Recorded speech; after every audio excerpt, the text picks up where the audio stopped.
Many people struggle with mental health, whether that be a diagnosable illness or just going through the highs and lows of life. The World Health Organization website states that half of all mental health conditions start by age 14, but most cases are undetected and untreated.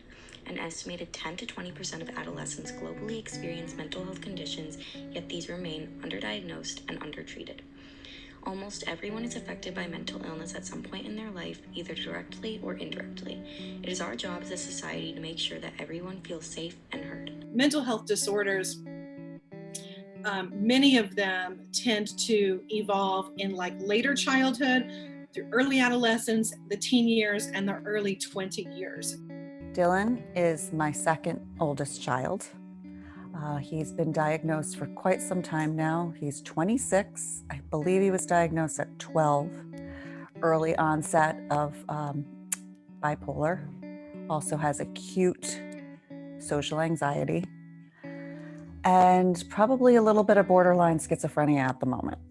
So humans are supposed to be sad. We're supposed to be anxious. We're supposed to have the capability for fear and for loneliness and for joy and for anger. So it's not the experience of the emotion that's troubling, or the cognitions, the thoughts that's troubling. It's when it's way outside of that which is typical, right? And it's affecting the person's quality of life in really significant ways. In all honesty, Dylan kind of grew up as the golden child. He was very shy, but he was full of life, full of love, full of happiness. He was a little towhead, the blonde-haired, blue-eyed boy bopping around telling you how much he loved you. He was very easy in terms of rarely got himself into any kind of trouble or anything. He just was just an easygoing boy, very smart, always did very well in school. And when adolescence started to hit, it started to take a dive. He, I would say in about 6th grade, started the head down at school. They noticed a lot of just antisocial behavior, just went further and further into himself. High school in and of itself was a complete nightmare for him. Just getting to school every day was more than any of us could handle. I mean, he just would beg not to go. But we did get him through high school. He did try to go to college for a while, just not a possibility. He did work for a few years, but at this point, at 26, he no longer can even do that.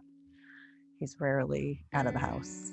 So family members and friends have a really tough time when it comes to having a loved one who is struggling with a psychological concern. The best thing that they can do is just try to keep breaking down whatever is holding the person back from getting quality care. So that's what they could do. And of course, just give them a lot of love.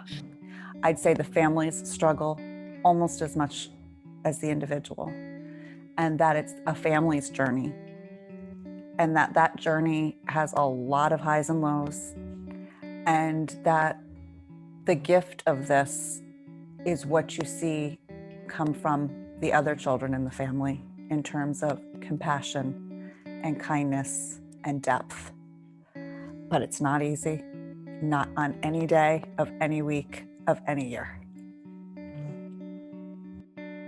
Tips that I would have for other families going through the struggle is to maybe get support from other people going through it. It's really very selective how families work through this. We happen to have a very extended, very supportive family unit that understands and loves Dylan. I also would really suggest a very strong faith base. You have to believe in something greater than yourself. Try and see the bigger picture in it all at all times, because it's overwhelming. And I think you just have to believe in love.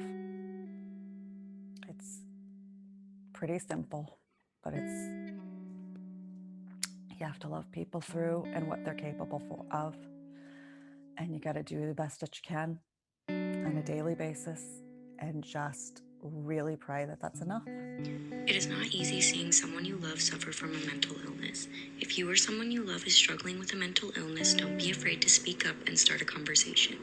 It is important as a society that we stick together and make everyone feel worthy and loved. Be sure to check in on those around you. You never know how impactful that might be.